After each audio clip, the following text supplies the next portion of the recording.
ഇപ്പോൾ തിരുവനന്തപുരത്ത് നടക്കുന്ന KSU മാർച്ചിൽ വീണ്ടും ജലപീരങ്കി പ്രയോഗിച്ചിരിക്കുകയാണ്. പോലീസ് അതിക്രമത്തിൽ പ്രതിഷേധിച്ചുള്ള KSU മാർച്ച് കുറച്ചധികം സമയമായി തിരുവനന്തപുരത്ത് നടന്നു വരികയാണ്. കെ മുരളീധരൻ അടക്കമുള്ള നേതാക്കൾ അവിടെ എത്തിയിരുന്നു. KSU സംസ്ഥാന പ്രസിഡന്റ് അലോഷ്യസ് സേബറിന്റെ നേതൃത്വത്തിലുള്ള സമരമാണ് ഇപ്പോൾ തിരുവനന്തപുരത്ത് നടക്കുന്നത്. പോലീസ് ജലപീരങ്കി പലതവണ പ്രയോഗിച്ചിരിക്കുകയാണ്. നിയമസഭയിലേക്ക് നടക്കുന്ന മാർച്ചിന്റെ തത്സമയ ദൃശ്യങ്ങളാണ്.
അറിയില്ല, ഫോൺ മാറ്റി വെച്ച് അങ്ങോട്ട്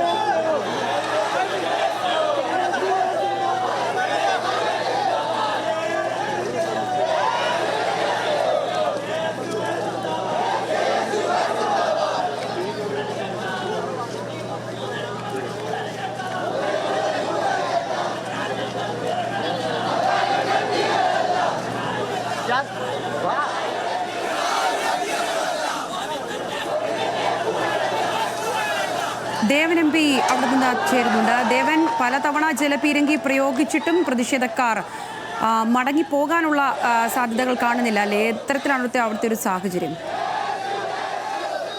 ഇപ്പോൾ തുടർച്ചയായി 6-7 റൗണ്ട് തന്നെ ഇപ്പോൾ ഈ ജലപീരങ്കി പ്രയോഗം ആവർത്തിക്കുന്നുണ്ട്. എന്നാൽ പ്രവർത്തകരായും തന്നെ തിരികെ പോകാൻ കൂട്ടാക്കുന്നില്ല എന്നുള്ളതാണ് ഇവിടെ നിന്നും കാണാൻ കഴിയുന്ന കാഴ്ച. മാർച്ച് അത്രമാത്രം ശക്തമായി തന്നെ മുന്നോട്ട് കൊണ്ടുപോകാൻ തന്നെയാണ് ഇപ്പോൾ KSU പ്രവർത്തകർ ശ്രമിക്കുന്നതും. അല്പസമയം മുമ്പ് കോൺഗ്രസ് നേതൃത്വം മുരളീധരനെത്തി ഈ മാർച്ചിനെ അഭിസംബോധന ചെയ്ത് ഉദ്ഘാടനം ചെയ്ത് മടങ്ങിയ ശേഷം പ്രവർത്തകർ വീണ്ടും ഈ ബാരിക്കേഡ് മറികടക്കാനുള്ള ശ്രമം തുടരുകയായിരുന്നു. ഇപ്പോൾ തുടർച്ചയായി ജലപീരങ്കികൾ പ്രയോഗിക്കുന്നുണ്ട്. പക്ഷേ വീണ്ടും പ്രവർത്തകർ ബാരിക്കേഡിന് മുന്നിലേക്ക് തടിച്ചു കൂടുന്നു. ഒപ്പം തന്നെ ചില പ്രവർത്തകർ പോലീസിന്റെ ഈ ജലപീരങ്കിക്കായുള്ള വാഹനത്തിലേക്ക് ഈ കല്ലുകൾ എറിയുന്നുണ്ട്. കല്ലും കമ്പും വടിയുമെല്ലാം പിന്നെ എടുത്തുകൊണ്ടുവന്ന് ഈ പോലീസ് വാഹനങ്ങൾക്ക് നേരെ പ്രവർത്തകർ പ്രവർത്തകർ കല്ലെറിയുന്നുണ്ട്. അതുകൊണ്ട് തന്നെ പോലീസ് തീർച്ചയായും ഇപ്പോൾ ഈ ജലപീരങ്കി പ്രയോഗിച്ചുകൊണ്ടിരിക്കുകയാണ്. ഇപ്പോഴും 100-ലധികം വരുന്ന പ്രവർത്തകർ ഇപ്പോഴും ബാരിക്കേഡിന് മുമ്പിൽ തന്നെ തടിച്ചുകൂടി നിൽക്കുന്നു. വനിതകളടക്കമുള്ള പ്രവർത്തകർ ഈ സമരത്തിന്റെ ഭാഗമായി എത്തിയിട്ടുണ്ടായിരുന്നു. നമുക്കറിയാം കഴിഞ്ഞ ദിവസങ്ങളിലെല്ലാം തന്നെ സംസ്ഥാനത്തിന്റെ വിവിധ ഭാഗങ്ങളിൽ തിരുച്ചിയിലെ യൂത്ത് കോൺഗ്രസിന് അടക്കമുള്ള പ്രവർത്തകർ വലിയ രീതിയിലുള്ള സംഘർഷമാണ് പോലീസ് ലോക്കപ്പ് മർദ്ദനത്തിന് എതിരെ ഇപ്പോൾ നടത്തിക്കൊണ്ടിരിക്കുന്നത്. കഴിഞ്ഞ ദിവസം പാലക്കാട്ടിലെ SC നടത്തിയ മാർച്ചിലും വലിയ രീതിയിലുള്ള ഒരു സംഘർഷം ഉണ്ടായിരുന്നു. അതിനിപ്പോൾ KSUവിന്റെ സംസ്ഥാന കമ്മിറ്റി ആഭിമുഖ്യത്തിലാണ് ഇന്നിപ്പോൾ ഈ നിയമസഭയ്ക്ക് മുന്നിലേക്ക് KSUവിന്റെ മാർച്ച് നടക്കുന്നത്. ഒപ്പം തന്നെ നിരവധി പ്രവർത്തകർ ഈ മാർച്ചിന്റെ ഭാഗമായി എത്തുകയും ചെയ്തുകൊണ്ട് ഇപ്പോഴും തുടർച്ചയായും ഈ ബാരിക്കേഡ് എങ്ങനെയും മറികടന്നുകൊണ്ട് പോലീസിന്റെ ഭാഗത്തേക്ക് നീങ്ങാനാണ് ഈ പ്രവർത്തകർ ശ്രമിക്കുന്നത്. KSU സംസ്ഥാന പ്രസിഡന്റ് അലോഷ്യസ് സീദർ അടക്കമുള്ള KSUവിന്റെ സംസ്ഥാന ഭാരവാഹികൾ എല്ലാവരും തന്നെ ഈ മാർച്ചിന്റെ ഭാഗമായി എത്തിയിട്ടുമുണ്ട്. ഇപ്പോൾ വീണ്ടും ഈ ബാരിക്കേഡിന്റെ ഒരു വശത്ത് കൂടി പ്രവർത്തകർ മറികടക്കാനുള്ള ശ്രമം നടത്തുന്നു. ഇപ്പോൾ വീണ്ടും ജലപീരങ്കി പ്രയോഗിക്കുന്നുണ്ട് പോലീസ്. 2 യൂണിറ്റ് ജലപീരങ്കികളാണ് ഈ മാർച്ചിനെ പ്രതിരോധത്തിനായി പോലീസ് വെച്ചിട്ടുണ്ട്. മാത്രമല്ല കടുത്ത രീതിയിലുള്ള ബാരിക്കേഡ് സംവിധാനവും ഈ മാർച്ചിനെ പ്രതിരോധിക്കാനായി പോലീസ് ഒരുക്കിയിട്ടുണ്ടായിരുന്നു. നിർവഹിച്ചുള്ള പോലീസും ഈ മാർച്ചിന് വേണ്ടി ഇവിടെ തയ്യാറെടുത്ത് വെച്ചിട്ടുണ്ടായിരുന്നു. പക്ഷേ അതിന് ഏറ്റവും എടുത്തു പറയേണ്ട കാര്യം ഞാൻ പറഞ്ഞതുപോലെ തന്നെ ഇപ്പോൾ തീർച്ചയായും ജലപീരങ്കി പ്രയോഗിച്ചിട്ടും പ്രവർത്തകർ തിരിഞ്ഞു പോകാൻ തയ്യാറാകുന്നില്ല. അത്രമാത്രം KSU ഈ സമരത്തെ എത്രമാത്രം ശക്തമായി തന്നെ മുന്നോട്ട് കൊണ്ടുപോകാൻ തന്നെയാണ് ശ്രമിക്കുന്നത്.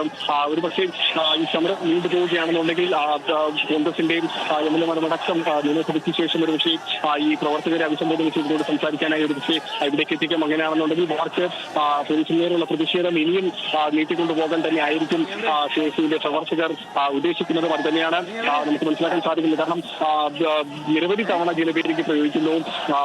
ഇത്തരത്തിൽ നിരവധി തവണ ജലപീരങ്കി പ്രയോഗിച്ചിട്ട് പോലീസ് KSUവിന്റെ പ്രവർത്തകർ അതിൽ ഈ സമരം അവസാനിപ്പിച്ച് പിന്നോട്ട് മാറാൻ തയ്യാറാവുന്നില്ല.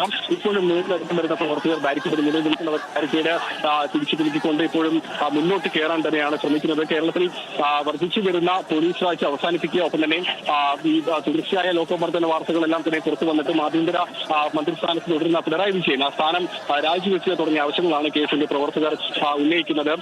ഇതിനെല്ലാം ആധാരമായ സംഭവം ഒരുപക്ഷെ കുന്നംകുളത്ത് കോൺഗ്രസിന്റെ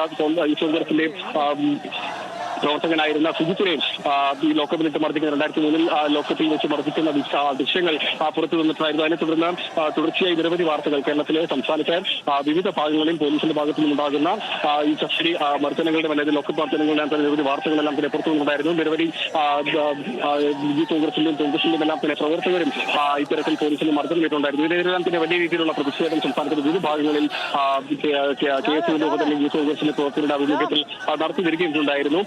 ഇതിനെ തുടർന്നാണ് ഇന്നിപ്പോൾ നിയമസഭയിലേക്ക് പ്രത്യേകിച്ചും സഭ നടക്കുന്ന ഒരു സമ്മേളന കാലയളവിൽ തന്നെ നിയമസഭയ്ക്ക് മുന്നിലേക്ക് ഇപ്പോൾ ഈ KSU ഇപ്പോൾ ഈ പ്രതിഷേധവുമായി എത്തിയിരിക്കുന്നതും. ഏതായാലും ഈ പ്രതിഷേധം അവസാനിപ്പിച്ച് പിൻവാങ്ങാൻ KSUവിന്റെ പ്രവർത്തകർ തയ്യാറായിട്ടില്ല.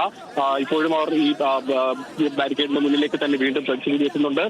എങ്ങനെയും ബാരിക്കേഡ് മറികടന്ന് പോലീസിനടുത്തേക്ക് എത്താൻ എന്നുള്ളൊരു ശ്രമം കാണാൻ ചില പ്രവർത്തകരെല്ലാം തന്നെ ഈ മാർച്ചിന് മുൻപിൽ, അതായത് മാധ്യമപ്രവർത്തകരും ഒപ്പം തന്നെ മറ്റുള്ള ആളുകളെല്ലാം തന്നെ നിൽക്കുന്ന ഭാഗത്തേക്ക് ഓടിയെത്തി അവിടെ നിന്നും ഈ വലിയ കല്ലുകൾ എടുത്തുകൊണ്ടാണ് ഈ പോലീസിന് മുന്നിലേക്ക് പോലീസിന്റെ വാഹനത്തിന്റെ അടുത്തേക്ക് എത്തുന്നത്. അത്തരത്തിൽ തുടർച്ചയായി പോലീസിന് നേരെ കല്ലേറ് ഉണ്ടാകുന്ന ഒരു കാഴ്ച മാർച്ച് തുടങ്ങിയപ്പോൾ തന്നെ നമുക്ക് കാണാൻ കഴിയുന്നുണ്ടായിരുന്നു.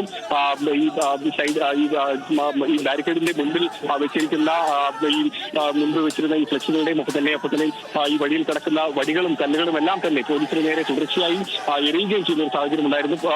ഇപ്പോഴും ഈ ജലപീരങ്കിക്ക് അപ്പുറത്തേക്ക് ഒരു നടപടിയിലേക്ക് പോലീസ് കടന്നിട്ടില്ല എന്നുള്ളതും എടുത്തു പറയേണ്ട ഒരു കാര്യം തന്നെയാണ്. കാരണം തുടർച്ചയായി പോലീസിന് നേരെ കല്ലേറുണ്ടാകുന്നു, പോലീസ് വാഹനങ്ങൾക്ക് നേരെ കല്ലേറുണ്ടാകുന്നു. പോലീസ് ഈ ബാരിക്കേഡിന് അപ്പുറത്തെ വശത്ത് നിൽക്കുന്ന പോലീസ് ഉദ്യോഗസ്ഥർക്ക് നേരെ KSUവിന്റെ കുടികളടക്കമുള്ള വലിച്ചെറിഞ്ഞുകൊണ്ട് വലിയ രീതിയിലുള്ള ഒരു പ്രകോപനം പ്രവർത്തകർ സൃഷ്ടിച്ചിട്ടും പോലീസ് ഇപ്പോഴും ഒരു കടുത്ത നടപടികളിലേക്ക് കടക്കുന്നില്ല. ജലപീരങ്കി മാത്രമാണ് ഇപ്പോഴും ഈ പ്രവർത്തകർക്ക് നേരെ ഇതുവരെയും പ്രയോഗിച്ചിട്ടുള്ള. അത്തരത്തിൽ പോലീസും ഈ ഒരു മാർച്ചിനെ സമീപത്തോടെ തന്നെയാണ് നേരിടുന്നത് എന്നുള്ളത് കൂടി പറയേണ്ടതുണ്ട്. ഇപ്പോൾ ഈ ബാരിക്കേഡിന്റെ ഒരു വശം തകർത്തുകൊണ്ട് ഈ പോലീസ് നിൽക്കുന്ന ഭാഗത്തേക്ക് അല്ലെങ്കിൽ നിയമസഭയ്ക്ക് അടുത്തേക്ക് പോകണമെന്നുള്ള ലക്ഷ്യത്തിലാണ് പ്രവർത്തകരോട് എത്തിയിട്ടുള്ളത്. ആ ഒരു ഇതിനുവേണ്ടി ആ ബാരിക്കേഡിന്റെ ഒരു ഭാഗം മുറിച്ചു മാറ്റിക്കൊണ്ട് പോലീസ് വാഹനത്തിനടുത്തേക്കും പോലീസുകാർ അടുത്തേക്കും എത്താനുള്ള ഒരു ശ്രമമാണ് പോലീസ് KSUവിന്റെ പ്രവർത്തകർ ഇപ്പോഴും നടത്തിക്കൊണ്ടിരിക്കുന്നത്. വനിതാ പ്രവർത്തകർ അടക്കമുള്ള നിരവധി പ്രവർത്തകർ ഈ മാർച്ചിന്റെ ഭാഗമായി ഇപ്പോഴും ഈ ഭാഗത്തും ഇവിടെ തന്നെ തുടരുന്നുണ്ട്. തീർച്ചയായും ജലപീരങ്കി പ്രയോഗമെല്ലാം തന്നെ ഉണ്ടായിട്ടും പ്രവർത്തകരാരും തന്നെ തിരിഞ്ഞു പോകാതെ ഇപ്പോഴും മാർച്ചിന്റെ ഭാഗമായി തന്നെ ഇവിടെ തുടരുന്നുണ്ട്. സംഗീത ദേവൻ, അവർ വീണ്ടും വീണ്ടും പ്രകോപനം സൃഷ്ടിക്കുന്ന സാഹചര്യമാണോ? പ്രതിഷേധക്കാർ അത്തരത്തിലുള്ള ഒരു നീക്കമാണോ നടത്തുന്നത്? പ്രതിഷേധം വലിയ രീതിയിൽ തുടർന്നു കൊണ്ടുപോകാനുള്ള ഒരു സമീപനമാണോ സ്വീകരിക്കുന്നത്? പോലീസിന്റെ ഭാഗത്തുനിന്നും എത്രത്തോളം സംയമനം ഈ അവസരത്തിൽ ഉണ്ടാകുന്നുണ്ട്? സംഗീത, ഈ മാർച്ച് വളരെ വേഗം അവസാനിപ്പിച്ച് മടങ്ങാനുള്ള ഒരു ഉദ്ദേശത്തിലായിരുന്നില്ല കേസ് പ്രവർത്തകർ എത്തിയിരുന്നത്. ഈ മാർച്ചിൽ സംഘർഷം ഉണ്ടാകുമെന്നുള്ള ഒരു കാര്യവും പോലീസിന് നേരത്തെ തന്നെ വിവരം ലഭിച്ചിട്ടുണ്ടായിരുന്നു. അതിൽ നിന്നെല്ലാം മുന്നൊരുക്കങ്ങളും പോലീസ് നടത്തിയിട്ടുമുണ്ടായിരുന്നു. ഞാൻ പറഞ്ഞതുപോലെ തന്നെ മാർച്ച് ആരംഭിച്ചപ്പോൾ തന്നെ കേസ് പ്രവർത്തകർ ഈ ബാരിക്കേഡ് മറികടന്നുകൊണ്ട് അകത്തേക്ക് കടക്കാനുള്ള ഒരു ശ്രമം നടത്തി. മാത്രമല്ല ഈ റോഡിന്റെ വശങ്ങളിൽ കിടക്കുന്ന കല്ലുകളെല്ലാം തന്നെ പോലീസ് വാഹനങ്ങൾക്ക് നേരെ തുടർച്ചയായി വലിച്ചെറിയുന്ന ഒരു സാഹചര്യമാണ്. അതുകൊണ്ട് തന്നെ മാർച്ച് ആരംഭിച്ചപ്പോൾ തന്നെ പോലീസിന് ജലപീരങ്കി പ്രയോഗിക്കേണ്ടി വന്നു. ആദ്യം തുടർച്ചയായി 3 റൗണ്ട് ജലപീരങ്കി പ്രയോഗം നടത്തിയതിനു ശേഷമാണ് കോൺഗ്രസിന്റെ മുതിർന്ന നേതാവായിട്ടുള്ള കെ മുരളീധരൻ മാർച്ച് ഉദ്ഘാടനം ചെയ്യുന്നതോട് സംസാരിക്കാനായി എത്തിയത്. കെ മുരളീധരന്റെ പ്രസംഗം അവസാനിച്ച് കെ മുരളീധരൻ മടങ്ങിയ ശേഷം വീണ്ടും പ്രവർത്തകർ ഇതായിരിക്കും മുന്നിലേക്ക് തടിച്ചു കൂടുകയും തുടർച്ചയായി ഈ പോലീസ് വാഹനങ്ങൾക്കും പോലീസുകാർക്കും നേരെ കല്ലേറ് നടത്തുന്ന ഒരു സാഹചര്യവും തുടരുന്നുമുണ്ടായിരുന്നു. പക്ഷേ ഞാൻ പറഞ്ഞതുപോലെ തന്നെ ഈ തുടർച്ചയായി ജലപീരങ്കി പ്രയോഗം നടത്തുക എന്നതിനപ്പുറത്തേക്ക് പോലീസ് കടുത്ത നടപടികളിൽ തന്നെ ഇതുവരെ കടന്നിട്ടില്ല. സാധാരണഗതിയിൽ നമുക്കറിയാം ഇത്തരത്തിൽ രൂക്ഷമായി പോലീസിന് നേരെ കല്ലേറിച്ച് ഉണ്ടാകുമ്പോൾ ടിയർ ഗ്യാസ് അടക്കമുള്ള വസ്തുക്കൾ ഉപയോഗിച്ചിട്ടുണ്ട്. മാർച്ചിലേക്ക് ഉപയോഗിക്കാനുള്ള ശ്രമം പോലീസ് ദിവസം നടത്താറുണ്ട്. എന്നാൽ അത്തരത്തിലുള്ള ഒരു ഇന്നിപ്പോൾ ഈ മാർച്ചിന് നേരെ പോലീസ് നടത്തിയിട്ടില്ല. പോലീസ് കൃത്യമായ സമീപനം പാലിച്ചുകൊണ്ട് തന്നെയാണ് ഈ മാർച്ചിനെ ഇപ്പോൾ നേരിട്ട് കൊണ്ടിരിക്കുന്നതും. തുടർച്ചയായി ജലപീരങ്കി പ്രയോഗിക്കുന്ന ദൃശ്യങ്ങൾ നമുക്ക് ഇവിടെ നിന്ന് കാണാൻ കഴിഞ്ഞു. പക്ഷേ അതിനപ്പുറത്തേക്ക് ഈ പ്രവർത്തകരെ അവിടെ നിന്ന് പിന്തിരിച്ചുകൊണ്ടാണ് ടിയർ ഗ്യാസ്